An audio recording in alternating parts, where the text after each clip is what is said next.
T Bharat Kumar Naidu, Srikalahasti పట్టణ BJP యువత అధ్యక్షుడిని. మొన్నటి రాత్రి అనగా 27 శనివారం రాత్రి 10:30 హోటల్ నవయోగాకి నేను వెళ్ళడం జరిగింది. అక్కడ ఉన్నటువంటి సిబ్బంది నేను అడిగిన దానికి వాళ్ళు మాట్లాడిన దానికి పొంతన లేకుండా వాళ్ళకి నాకు చిన్న వాగ్వాదం జరగడంతో వారు నేను మాట్లాడుకొని బయట వచ్చున్న సమయంలో అక్కడికి వచ్చినటువంటి వైసీపీ కార్యకర్త జయకృష్ణారెడ్డి, అతని అనుచరులు వారికి సంబంధం లేనటువంటి విషయంలో జోక్యం చేసుకొని నాపై వ్యక్తిగత దాడికి దిగడం జరిగింది. దాడి చేశారు. ఆ దాడిలో నేను కింద పడడం, వాళ్ళు నా మీద దాడి చేయడం, అక్కడి నుంచి నాకు తెలిసిన వ్యక్తులు నన్ను తీసుకొని మా ఇంటి మార్గంలోకి వెళ్తూ ఉండగా శ్రీకాళహస్తి మహేష్ కళ్యాణ్ సదన్ దగ్గర వాళ్ళు తిరిగి నన్ను వెంబడించి మరలా నా పైన రెండోసారి దాడికి దిగి నా పైన దాడి చేస్తున్న సమయంలో, చేతులతో కొడుతున్న సమయంలో అక్కడ డ్యూటీ నిర్వహిస్తున్నటువంటి పోలీసు సిబ్బంది అప్పుడే వచ్చారు. వారిని నేను చూసి వారి ఆశ్రయం కోరాను. వారి ముందరే వాళ్ళు మరలా రెండోసారి దాడి చేయడం, వాళ్ళు అది చూసి నేను తెలిసిన వ్యక్తి కావడంతో వాళ్ళని మళ్ళీ చూద్దాం, నువ్వు ఎక్కువ వరకు వ్యాన్ అని చెప్పి వాళ్ళు అక్కడి నుంచి సేవ్ చేసుకుని శ్రీకాళహస్తి పట్టణ 1వ పట్టణ పోలీస్ స్టేషన్కి తీసుకురావడం జరిగింది. నేను వచ్చిన 2-3 నిమిషాలకే వైసీపీ కార్యకర్త జయకృష్ణారెడ్డి అన్నైనటువంటి స్వామిరెడ్డి భరత్ కుమార్ రెడ్డికి ఫోన్ చేసి అతను చెప్పడం, నేను స్టేషన్కి చేరుకున్న 2-3 నిమిషాలకే వారు 20-30 మందితో స్టేషన్ లోపలికి ధైర్యంగా యథేచ్ఛగా స్వేచ్ఛగా వచ్చి నన్ను కూర్చొని నేను ఒక్కడేనే అక్కడ కూర్చొని పెట్టున్నారు. లోపలికి కూడా తీసుకెళ్ళలేదు, బయట కూర్చొని పెట్టినారు. ఆ ఆవరణంలోకి వాళ్ళు ఎంటర్ అయ్యి నన్ను దూషించడం, దుర్భాషలాడడం స్టార్ట్ చేస్తే నేను వారిని తిరిగి మాట్లాడుతున్న సమయంలో నాకు తెలిసిన వాళ్ళు, ఈ గొడవ గురించి తెలుసుకున్న వాళ్ళు కొంతమంది రావడం, ఇరువురు ఘర్షణ పడతారనే ఒక అపోహతో పోలీసు కానిస్టేబుల్ సిబ్బంది వారు సదరు సిఐ గోపి సార్కి కాల్ చేయడం జరిగింది. కాల్ చేసిన ఒక 6-7 నిమిషాలకి గోపి సార్ రావడం జరిగింది. గోపి సార్ రాక మునుపు ఆ ఆవరణంలో గేటు లోపల నేను, గేటు బయట వాళ్ళు వాగ్వాదాలు జరగడం, ఒకరికొకరు వాగ్వాదాలు జరుగుతూ ఉండగా సదరు సిఐ గారు అయినటువంటి గోపి సార్ నేరుగా రావడం, నన్ను చూసి ఏం రా మాట్లాడుతున్నామని నన్ను ఒక అనరాని మాట అనడం, అది నేను చెప్పచ్చో చెప్పకూడదో కానీ నాకు బాధ వేస్తూ ఉంది.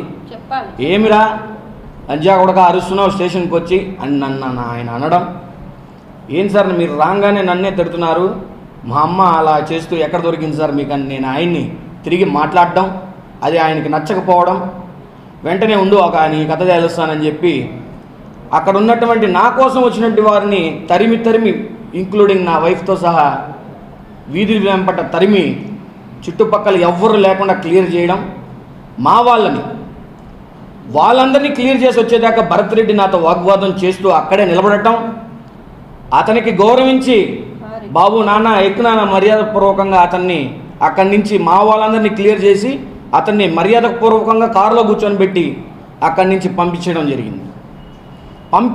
జరిగిన వెంటనే నా దగ్గరికి వచ్చి ఏమన్నావులే ఇందాక అని అనడంతో, సార్ ఈ విధంగా మీరు ఇందాక మా అమ్మని మాట్లాడారు కదా సార్, అలా ఎందుకు మాట్లాడతారు అంటే కూర్చొని పెట్టు అని, వీడిని కూర్చొని పెట్టి అని చెప్పి పోలీస్ స్టేషన్ ఆవరణంలో బట్టలు లేకుండా నన్ను చిత్తక బాధడం జరిగింది. నన్ను విచక్షణారాహిత్యంగా నా ఒంట్లో అతని లాఠీ తగలని ప్రదేశం అంటూ లేదు. నన్ను ఎలా కొట్టాడంటే అలా కొట్టాడు. తగలరాని చోటులో కూడా తగిలింది. అక్కడి నుంచి నాకు రక్తస్రావం జరగడం కూడా జరిగింది. చివరికి అతను కొట్టి అతను అలసిపోయి చివరగా నా కాళ్ళ మీద కొట్టుతుండటంతో ఫైబర్ లాంటి ఇరిగిపోయి నా శరీరం పైన ఇక్కడ తగిలి రక్తస్రావం అవడంతో అతను నేను ఒక మాట అడగడం జరిగింది.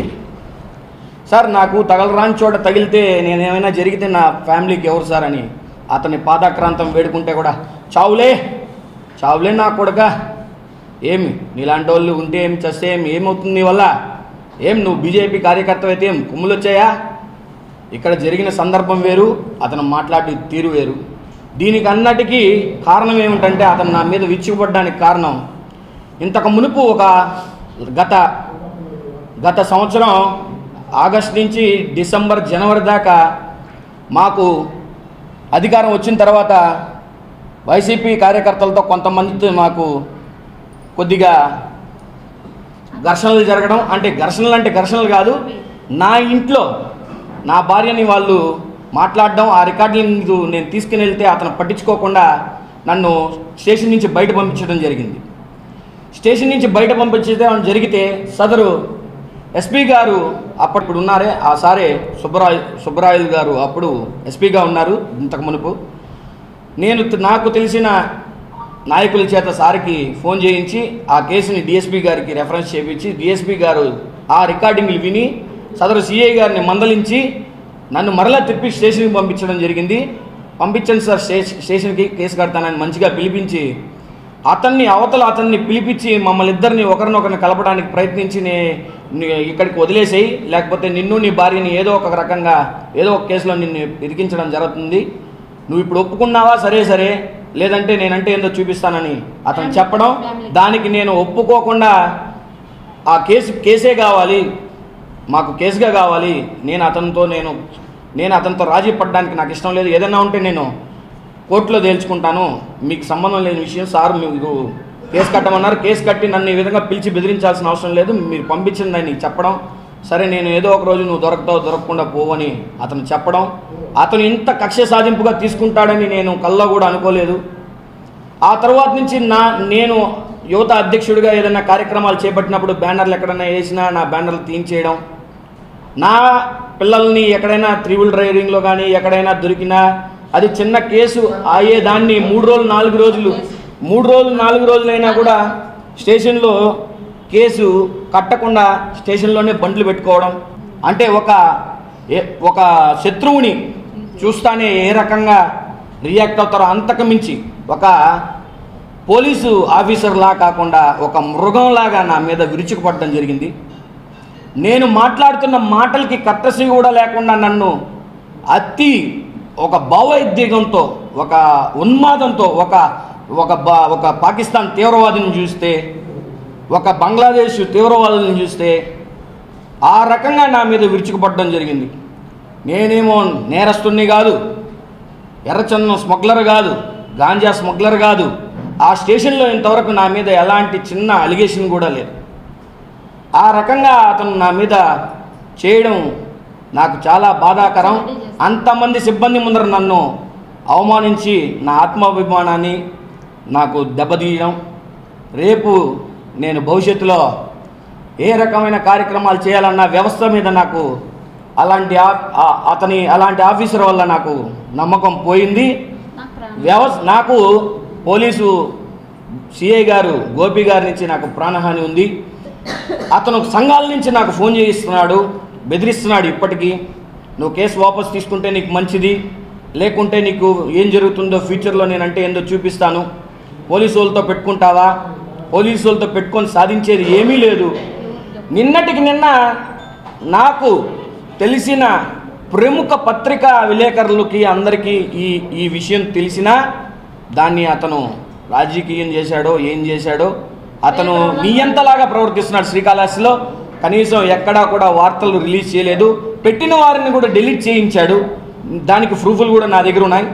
నేను దీన్ని పత్రికాముఖంగా మీ అందరి సమక్షంలో నేను కోరుకునేది ఏంటంటే, రాష్ట్ర అధ్యక్షులు పివిఎన్ మాధవ్ గారిని, అలాగే ఈ రాష్ట్ర ముఖ్యమంత్రి వర్యులు, ఉప ముఖ్యమంత్రి వర్యులు, రాష్ట్ర ముఖ్యమంత్రి వాళ్ళు చంద్రబాబు నాయుడు గారిని, ఉప ముఖ్యమంత్రి వారు పవన్ కళ్యాణ్ గారిని, హోమ్ మినిస్టర్ వంగల్పూడి అనిత గారిని, సదరు శ్రీకాళహస్తి సంబంధించినటువంటి తిరుపతి జిల్లా ఎస్పీ గారిని కోరేది ఏమిటంటే, స్టేషన్లో ఉన్నటువంటి సీసీటీవీ ఫుటేజ్ని పరిశీలించి నాకు సరైన న్యాయం చేసి, ఒక సామాన్యుడికి నాకు జరిగింది ఈ విధంగా, నేను ఒక పార్టీలో ఒక యువత ఒక యువత విభాగానికి అధ్యక్షుడిగా ఉన్న నాకే ఇలా జరిగిందంటే నా వెనకాల ఉండే సభ్యులు నాలాంటి యువకులు రాజకీయాలు రావాలనే ఆలోచన ఉండే యువకులకి సామాన్యులకి ఏ రకమైన న్యాయం జరుగుతుందో వాళ్ళు అని విశ్వసించాలంటే నాకు న్యాయం జరగాలి. అందరూ నాకు సహకరించి ఆ సీసీటీవీ ఫుటేజ్ చూసి నాది తప్పుంటే నాపైన చర్యలు తీసుకోవాలి. సదరు సిఐ గారిది తప్పుంటే సిఐ గారిని పై చర్యలు తీసుకొని అతన్ని చట్టపరమైన ఏదైతే శిక్షలు నాకు అతనికి నా తప్పుంటే నాపైన అతని తప్పుంటే అతనిపైన చట్టపరంగా ఏదైతే శిక్ష అమలు చేయాలో దాన్ని చేసి నాకు న్యాయం చేయాలి. అందరూ నన్ను ఈ విషయంలో నాకు సహాయం చేయాలని కోరుకుంటూ సెలవు తీసుకుంటున్నాను. ఎస్పీ గారి దృష్టిలో ఉంది. కొంతమంది నాయకులు నాకు తెలిసిన వాళ్ళకి దృష్టిలో పెడితే అక్కడ రివర్స్గా చెప్పారు నా మీద. దానికనే నేనేమంటున్నానంటే అక్కడ స్టేషన్లో ఎవ్రీ మూమెంట్ రికార్డ్ అవుతుంది కాబట్టి ఆ సీసీటీవీ ఫుటేజ్ని పరిశీలించి నాపైన తప్పుంటే నాపైన అతనిపైన తప్పుంటే అతనిపైన చర్యలు తీసుకోమని నేను వేడుకుంటున్నాను సార్. పార్టీలో పెద్దలకు తెలియజేశాను. అందరూ గరుడు సేవలో ఉన్నారు అదని ఇదని అందరూ చెప్పారు. దానిపైన చెప్పాము. దానిపైన అంతకుముందు కూడా అతని దృష్టిలో పెట్టాము. మా పార్టీ పెద్దల దృష్టిలో పెట్టాము. చేసి ఫోన్లో చేసి మందలిచ్చారు. కానీ అతను అవన్నీ ఏం లెక్క చేయలేదు. బీజేపీ పార్టీ అంటేనే ఆ సిఐ గారు విరుచుకుపడ్డం. వైసీపీ వారు నేను అక్కడికి వచ్చిన టైంలో 30 మంది నా మీదకి వచ్చి వాగ్వాదం చేస్తే ఒకవేళ పార్టీ పరంగా తీసేసినా నేను ప్రొటెక్షన్ కోసం మీ సిబ్బంది నన్ను అక్కడికి తీసుకొచ్చారు సార్. మీ సిబ్బంది నన్ను అక్కడికి తీసుకొస్తే ఎవరిని తీసుకొచ్చారనేది మీరు వెరిఫై చేయకుండా వాళ్ళందరినీ సురక్షితంగా ఇంటికి పంపించి తిరిగి నా మీదే దాడి చేయడం అనేది ఎంతవరకు న్యాయం? మీరు మాట్లాడిన బూతు మాటకి తిరిగి ఎందుకు సార్ బూతు మాట అంటారు అని నేను ప్రశ్నించడం నేను చేసిన నేరమా? ఇది మనం ప్రజాస్వామ్యంలో ఉన్నామా పాకిస్తాన్లో ఉన్నామా నాకైతే అర్థం కాలేదు సార్. నా పేరు కే ఝాన్సీ. నేను భరత్ కుమార్ వాళ్ళ వైఫ్ని. అసలు కాళహస్తిలో ఏం జరుగుతుందో ఏం అర్థం కావట్లేదండి. మేము ఎంత దూరం వచ్చి మాట్లాడాల్సిన కర్మ మాకేం పట్టిందో మాకేం అర్థం కావట్లేదండి. అక్కడ అంత కక్షపూరితమైన రాజకీయాలు ఎందుకు జరుగుతున్నాయో నాకు అర్థం కావట్లేదండి. ఒక ఆడపిల్ల స్టేషన్కి వెళ్ళకూడదంటండి. ఆడపిల్లలు స్టేషన్ ఎక్కకూడదంటండి. న్యాయం కోసం స్టేషన్ దగ్గరికి వెళ్ళకూడదంటండి.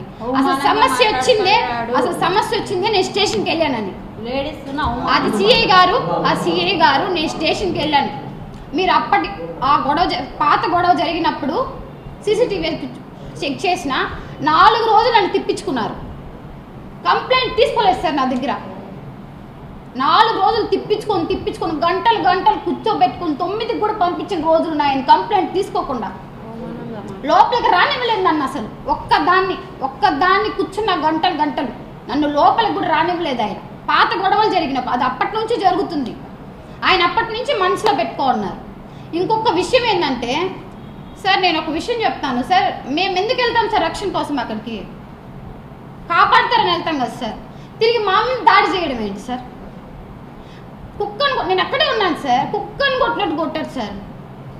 ఒక్కడే ఉన్నారు సార్. 30 మంది పోలీసులు ఉన్నారు సార్. నోరు తెరిస్తే బూతులు మాట్లాడతారు ఆయన.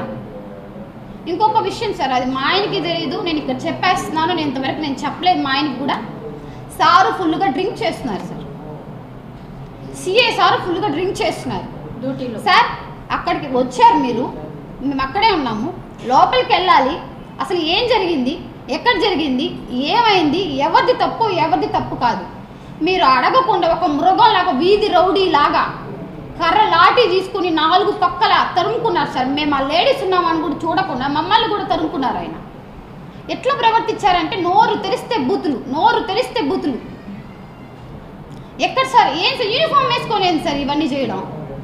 భయం ఉంది సార్. స్టేషన్కి వెళ్ళాలంటే మాకు రాకూడదంట. మీరు లేడీస్ ఎందుకు వస్తున్నారు స్టేషన్కి? ఇంకా మేము ఎక్కడికి వెళ్ళాలి సార్ న్యాయం కోసం? ఇంకొకసారి మేము లోపలికి వెళ్ళేటప్పుడు మా ఫోన్ తీసేసుకుంటున్నారు. మేము ఏమన్నా చెప్పడానికి అక్కడ ఏం జరిగిందో మీకు ఎట్లా తెలుస్తుంది సార్? మా ఫోన్లో ఉండట్లేదు, మమ్మల్ని మాట్లాడనియట్లేదు, మమ్మల్ని ఏం చెప్పనియట్లేదు, మా ప్రూఫ్లు చూడట్లేదు ఆయన. మేము ఏమైనా ప్రూఫ్ పెడితే అది వినట్లేదు, చూడట్లేదు ఆయన. అసలు నేనేం జరిగిందో ఆయన కంప్లీట్గా తెలియదు. మనిషిని చూడంగానే కొట్టాలనిపించి కొట్టడం అసలు సార్ కాన్స్టిట్యూషన్లో ఉందా సార్ కొట్టమని? మర్డర్ చేసిన వాళ్ళు కూడా కొట్టకూడదు కదా సార్. అలా కొట్టడం ఏంటి సార్? అసలు తగులు రాని చోటు తగులుతుంది సార్. మా ఫ్యామిలీకి ఆయన బాధ్యత వహిస్తారా? ఎందుకు కొడతారు సార్? నేను అడిగాను సార్ అదే మాట. నేను దగ్గరికి వెళ్ళాను సార్ ఆయన దగ్గరికి. మీరు ఎందుకు కొడతారు సార్? ఫస్ట్ కూర్చొని పెట్టి మాట్లాడాలి కదా సార్. నేను దగ్గరికి వెళ్తే నాకు స్మెల్ వచ్చింది సార్, భయంకరమైన స్మెల్ వచ్చింది సార్. నేను మొహం మీద అడిగాను సార్, సార్ మీ బ్రీత్ టెస్ట్ చేయించండి ఫస్ట్, సార్కి చేయించండి. సార్ తాగున్నారు, తాగి విచక్షణరహితంగా ప్రవర్తించారు. అంటే అక్కడున్న కానిస్టేబుల్ అంతా ఆయన ప్రొటెక్షన్ ఇచ్చి లోపలికి తీసుకెళ్లి కూర్చోబెట్టారు. 12 గంటలకు కూర్చోబెట్టిన మనిషిని 4 వరకు కూడా బయటికి రానివ్వలేదు. సిఐ గారు బయటికి రాలా, మమ్మల్ని లోపలికి పోను. ఎందుకంటే నేను కనిపెట్టేశాను కాబట్టి, ఆయన తాగున్నారని నేను కనిపెట్టాను కాబట్టి. ఆయన నాకు ఆల్రెడీ వార్నింగ్ ఇచ్చారు సార్. దానికి ముందు కేసు అప్పుడే వార్నింగ్ ఇచ్చారు సార్. అమ్మా నా ముందు నువ్వు గట్టిగా మాట్లాడద్దు, నేనేం చెప్తే నువ్వు అది విను. నువ్వు గట్టిగా ఎందుకు మాట్లాడుతావు నాతో? అసలు నువ్వు మాట్లాడడానికి నీకు రైట్ ఏముంది? ఈ అబ్బాయి వచ్చారు సార్, మా ఆయన వచ్చారు. 4 రోజులు నేను ఒక్కదాన్ని తిరుక్కున్నాను సార్. ఇంకా నా వల్ల కాదని మా ఆయన పిలిచాను సార్. నా వల్ల కావట్లేదు, నువ్వు ఒకసారి రాను. అప్పుడు ఆయన ఊర్లో లేదు సార్, స్టెప్స్ ఎక్కాడు సార్, అంతే సార్. ఆయన నేను ఉన్నాను సార్ పక్కనే, మీకు సీసీటీవీ ఫుటేజ్లో కూడా అమ్మ నా బూతులు తిట్టారు సార్. మొత్తం చుట్టూ కానిస్టేబుల్ ఉన్నారు, ఎవరు లేరు, మేము ఇద్దరమే ఉన్నాం. మీరు ఆ సీసీటీవీలో చూడొచ్చు. అమ్మ నా బూతులు. అసలు ఆయన ఎందుకు తిడతాడో మాకు అర్థం కావట్లేదు, ఆయన ఏం చేస్తాడో మాకు అర్థం కావట్లేదు. స్టేషన్కి వెళ్ళాలంటే భయం వేస్తుంది సార్, సీరియస్గా చెప్తున్నాను సార్. నేను అందరికి కూడా చెప్తాను, మేము స్టేషన్కి వెళ్ళకుండా ఎక్కడికి వెళ్ళాలి సార్? పార్టీల దగ్గరికి వెళ్ళాలా? అంటే ఎక్కడికి వెళ్తేనే మాకు న్యాయం జరుగుతుందా? స్టేషన్ ఉండేది ఎందుకు? ఆడపిల్లలకు రక్షణ లేదా? ప్రూఫ్లు చూపిస్తున్నా మీరు పట్టించుకోకపోతే మీరు ఎందుకు సార్? సార్ దయచేసి నేను చెప్తున్నాను సార్, సార్ చంద్రబాబు నాయుడు గారికి చెప్తున్నాను, సార్ పవన్ కళ్యాణ్ గారికి చెప్తున్నాను. కాళహస్తి పోలీస్ స్టేషన్ లో, 1 టౌన్ స్టేషన్ లో గందరగోళం జరుగుతుంది. అక్కడ మాకు ఎవరికి న్యాయం జరగట్లేదు, మా వల్ల కావట్లేదు. మేము స్టేషన్కి వెళ్ళకూడదంట, ఆడపిల్లలు స్టేషన్కి రాకూడదంట, బెదిరిస్తున్నారు సిఐ గారు. నోటికి వచ్చిన బూతులు మాట్లాడుతున్నారు ఆడపిల్లల్ని. ఆయన పేరు గోపి, ఆయన పేరు గోపి. ఇతను పార్టీలో ఉన్నారు, జనసేన పార్టీలో, గొప్ప పార్టీ. భారతీయ జనతా పార్టీలో ఉన్నారు ఆయన, గొప్ప పార్టీ. పార్టీలో ఉండి కూడా న్యాయం జరగట్లేదు. మీ సంబంధిత స్టేషన్లో మీ సీసీ కెమెరాలో రికార్డ్ అయి ఉన్నది.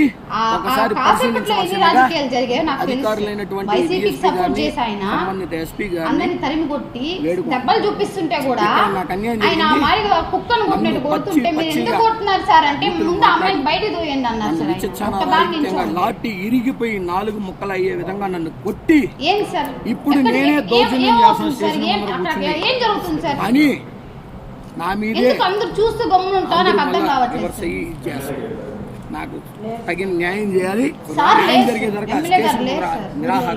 వాట్సాప్ చేసాము, చెప్పున్నాము. బృందం గారు వచ్చి చూశారు.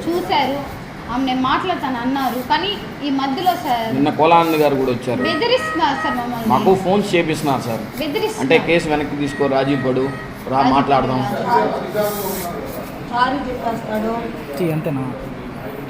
మా నాయకులు నిన్న వచ్చారు సార్. నిన్న వచ్చిన తర్వాత ఫోన్ మాట్లాడారు సార్ సిఐ గారితో. వైసీపీ వాళ్ళు మా దగ్గరికి రావట్లేదు సార్. సార్ నేను ఒక మాట చెప్తాను, మీకు అర్థమయ్యేటట్టు చెప్తాను. గొడవ అన్ఎక్స్పెక్టెడ్గా గొడవ అనేది గొడవ కాదు, వాగ్వాదం జరిగింది మాకు హోటల్ సిబ్బందికి. అక్కడికి వచ్చినటువంటి వైసీపీ కార్యకర్త దాన్ని చొరవగా తీసుకొని నా మీదకి వచ్చాడు, నీకేం పని ఇక్కడ అనేసి. నేను హోటల్కి వచ్చాను, నీతో మాట్లాడడం లేదు అనేసి నేను అతను అనడంతో అతను కొద్దిగా మనస్తాపం చెంది నేను అడిగితే సమాధానం చెప్పవా అన్నట్టు నన్ను తోయడం, నువ్వు అయితే బయట పోయి మాట్లాడు అనడం. ఆ తర్వాత మా ఇద్దరికి జరగడం, వాళ్ళు ఒక్కసారిగా 20 మంది 30 మంది ఉండడంతో నా మీదకి రావడం, నేను అక్కడి నుంచి వెళ్ళిపోవడం.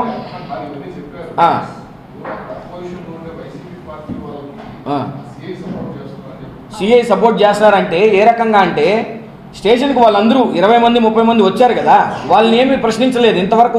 వాళ్ళ దగ్గరికి ఫోన్ చేసి మీ మీద కేసు అయిందని కూడా చెప్పలేదు. అవును అంతే సార్.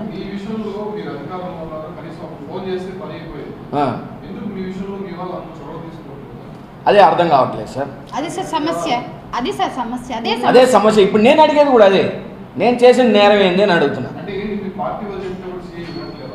ఎవరు చెప్పినా వినట్లేదు సార్. ఇంతకు మునుపు నా మీద చెప్పారు సార్, పార్టీ వాళ్ళు మనోడే, ఇది ఈ విభాగానికి చెందిన అధ్యక్షుడు ఆ అబ్బాయి మనోడే అని చెప్పాడు సార్. చాలాసార్లు చాలా సందర్భాల్లో చెప్పారు సార్. కేవలం దీనికి ఉన్న రీజన్ ఏంటంటే, అక్కడ నాకు వ్యతిరేకంగా ఆ రోజు నేను కేసు కట్టించిన వాళ్ళు అతనికి చాలా దగ్గర సార్. సేమ్ కమ్యూనిటీని కాపాడుకునేదానికి నిన్న ఫోన్లో కూడా అంటాడే, వాళ్ళతో నీకేం పని, వాళ్ళ మీద ఎందుకు కట్టావు కేసు అంటాడు ఎంతసేపు అయినా. అది నా వ్యక్తిగతం సార్. నాకు అన్యాయం జరిగిందంటే నేను ఎవరి మీదైనా కేసు కట్టిస్తాము. నాకు న్యాయం కోసమే కదా మీ దగ్గరికి వచ్చాను. నేను న్యాయం కోసం మీ దగ్గరికి వచ్చినప్పుడు వాళ్ళ గురించి మీరెందుకు మాట్లాడతారు? కేసు అయితే కోర్టులో చూసుకుంటాము. అది అతనికి నా మీద బాధ సార్, నా మాట వినలేదని. అతన్ని తీసుకొని వచ్చి పర్సనల్గా రూమ్లో పెట్టాల్సిన అవసరం సీఏకి ఏముంది సార్? మమ్మల్ని పిలిపించి మమ్మల్ని తిట్టి మా ఇద్దరిని కాంప్రమైజ్ చేయాలని చూసిన వ్యక్తికి ఆ రోజు మేము కాంప్రమైజ్ అవ్వము అంటే ఆ రోజు మాకు వార్నింగ్ ఇచ్చి మా ఇద్దరిని, ఆడపిల్లని చూడకుండా నిన్ను ఏదో ఒక కేసులో పెట్టి నిన్ను ఇరికిస్తాము, నీ మొగుడికి చెప్పు, నీ మొగుడు వినకపోతే కూడా నీ మొగుడిని కూడా ఏదో ఒక రకంగా ఇబ్బంది పెడతాము, నేనంటే ఏం చూపిస్తాననేసి, సరే సార్ మీరు ఏం చేయాలి, మీకు నచ్చినట్టు చేయండి అనేసి మేము బయట వస్తే, ఈరోజు నేను ఆ విషయం తర్వాత ఈరోజు నేను అక్కడ న్యాయం కోసం వాళ్ళ పోలీస్ సిబ్బంది నన్ను తొడుకొని ప్రొటెక్షన్ చేసి తీసుకొని వెళ్ళి నన్ను స్టేషన్లో పెడితే, న్యాయం చేయాల్సిన వ్యక్తి వచ్చి నా మీద కర్కశంగా ప్రవర్తిస్తే నేను ఎవరికి చెప్పాలి సార్? ఎక్కడికి వెళ్ళాలి? ఇంకెక్కడికి వెళ్ళాలి నేను? నెక్స్ట్ నేను సదరు ఎస్పీ గారికి తెలియజేస్తాను సార్. దీని మీద నేను ఈ విధంగా నాకు ఎవరు న్యాయం దొరకకపోతే నేను కళాహాస్తిలో కూర్చొని పోలీస్ స్టేషన్ మీద ముందర ధర్నా చేసి నిరాహార దీక్ష చేస్తాను సార్. నా బీజేపీ వాళ్ళు నాకు మద్దతు ఇవ్వాలి సార్. నేను వాళ్ళని వేడుకున్నాను కదా సార్. ఇప్పుడు మా రాష్ట్ర అధ్యక్షుడు చెప్పాను, మా జిల్లా అధ్యక్షుడు సామంత శ్రీనివాస్ గారిని, మా నాయకుడు కోలానంద్ గారిని, వీళ్ళందరినీ కలిసి దీని మీద వాళ్ళు ఏం చెప్తారో అభిప్రాయాన్ని తీసుకొని ఎవరు నాకు న్యాయం చేసినా చేయకపోయినా నేనైతే దీని మీద పోరాడతాను సార్. నాకైతే అన్యాయం జరిగింది, నాకు జరిగినట్టు ఇంకొకరికి జరగకుండా దీని మీద ఎంత దూరమైనా వెళ్ళి చర్యలు తీసుకోబోతున్నాను సార్. దానికి డిప్యూటీ సీఎం పవన్ కళ్యాణ్ గారికి, ఆయన లోకేష్ అన్న గారికి అందరూ ఇవన్నీ చూడాలి. అందరూ వాళ్ళంతా చూసి కాళహస్తిలో వంటంలో ఏం జరుగుతున్నది, ఆడబిడ్డలకి రక్షణ లేకుంటున్నది. మన ప్రభుత్వంలో గత వైసీపీ ప్రభుత్వంలో జరుగుతుందంటే అదొక సహజం. మన ప్రభుత్వం వచ్చినా కూడా ఈ మార్గ ఆడబిడ్డలకు అన్యాయం జరుగుతుందంటే ఏనంగా సిఎస్ఆర్ ఆయన మాట్లాడుతున్నారంటే అక్కడ ఏం మాట్లాడుతున్నాడు? ఒక డ్యూటీలో ఉన్న ఆఫీసరు మాకు అన్యాయం జరిగిందని మేము లోపల పోయినప్పుడు మా దగ్గర ఏం సాక్ష్యాలు ఉండాలా, అవి చూడాలా, అవి పరిశీలించాలా, పక్కనుండే మనుషుల్ని పిలవాలా, ఇద్దరిని కూర్చొని పెట్టి ఏం జరిగిందో చూసిన తర్వాత మమ్మల్ని తప్పుంటే మమ్మల్ని కొట్టాలి. మీరు వాళ్ళని పిలవకనే లోపలికి రమ్మనకనే మమ్మల్ని మేము పోతే సార్ మాది కంప్లైంట్ తీసుకోండి సార్ ఈ మార్గం జరిగిందంటే మీరు ఎనరు తొయ్యి బయట దాన్ని అంటావు, ఎయిటింగ్ హాల్లో పోయి కూర్చోమంటావు, వాళ్ళు వస్తారు వాళ్ళు కంప్లైంట్ తీసుకుంటారంటావు. ఎయిటింగ్ హాల్లో కూర్చోవాలంటే మీరు వినాలి కదా సార్, మా బాధ మీరు వినాలి కదా, మా దగ్గర ఆడియో రికార్డులు ఉంటాయి అవన్నీ మీరు వినాలి కదా. మీరు ఎందుకున్నారు లోపల ఏసీ రూమ్లో కూర్చొని ఎవరన్నా ఏమన్నా తెచ్చిస్తే కట్ట తీసుకొని వాళ్ళ తొట్టు మాట్లాడతారా సార్? ఆ డబ్బుంటే న్యాయం జరుగుతుందా? మన పేదవాళ్ళకి జరగదా? ఒక నాయకుడికి ఆ మార్గం జరిగినప్పుడు పేదవాళ్ళంతా ఏం చేయాలా?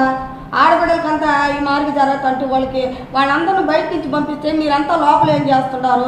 మేము 1:30కి మా బిడ్డను కూడా తోసేసినాడని మేము ఆడవాళ్ళు 5-6 మంది పోయి కూర్చుంటే కనీసం సార్ బయట వచ్చి కూడా ఇది జరిగిందన్న అక్కడనే బిడ్డ రక్తం మండలంగా కూర్చొని ఉంటే కానిస్టేబుల్ అంతా చూస్తున్నారే కానీ అమ్మ ఈ మార్గం ఏం సార్ మీరు బిడ్డనంతా మారి కొట్టేస్తుంటే మీరంతా ఏం చేస్తుంటారు సార్? ఒకళ్ళు ఏదైనా తగలరాని చోట జరుగుతుంది. ఏం తప్పు చేసినాడని గుడిని బాధంటే బాధతాడు. ఆడబిడ్డలకు అన్యాయం జరగకుండా ఎంతసేపు డబ్బున్న వాళ్ళకి న్యాయం జరుగుతుందా? డబ్బిస్తేనే పనులు చేస్తాడా? ఫోన్లోనే మాట్లాడేస్తారు సార్. ఆ ఫోన్లో మాట్లాడుతూ ఎవరికి డబ్బు ఉంటే వాళ్ళకి న్యాయం జరుగుతుంది, మాలాంటి పేదవాళ్ళకి న్యాయం జరగదు. 14 సంవత్సరాలుగా బీజేపీ పార్టీలో టౌన్ యూత్ ప్రెసిడెంట్గా ఉండే బిడ్డని నడి రోడ్డు మీద అంత జనం తరిమి కానిస్టేబుల్ లేకుంటే నా బిడ్డను కొట్టి చంపుకుంటాను. ఎవరికి దానికి బాధ్యులు? నిన్న ఆనందన్న నాయకుడు వచ్చాడు హాస్పిటల్ కాడికి. నిన్న తెల్లారితోనే మేము ఇక్కడికి రావాలి ప్రెస్ మీట్కి, కాళహస్తిలో న్యాయం జరగదు, ఎస్ఐ సారు చేయనీయుడు అందరికి ఫోన్లు చేసి బెదిరిస్తున్నాడని మేము వాడికి వస్తాం అనుకున్నాం. అన్న వస్తున్నాడు మాట్లాడతాడంటే మేము అందరం గమ్మునుండిపోయినాం. పల్లిలో నుంచి జనమంతా మేము వచ్చాం, మా బిడ్డ జరిగిందని.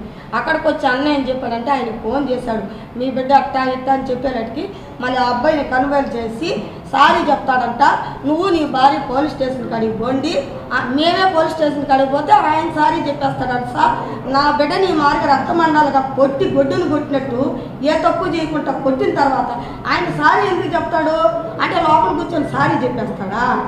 ఏంటి సార్ ఇది? ఆ రోజు కూడా నా బిడ్డ నీ మార్గంతో మాట్లాడినారు, ఫోన్ ఎత్తుకొని పోతే రికార్డులు ఎనకపోయా బయట దూయి దాన్ని రుచితమ్మ కాడికి పోయి నేను ఫోన్ చేపిస్తే ఎవరిక్కడ ఎమ్మెల్యే భార్య కాడి నుంచి ఫోన్ చేయించింది అని అంటాను. నేను తెలుగుదేశం పార్టీలో సభ్యురాలు, కావాలంటే నా ఫోన్లో ఉండాలి చూడండి సార్.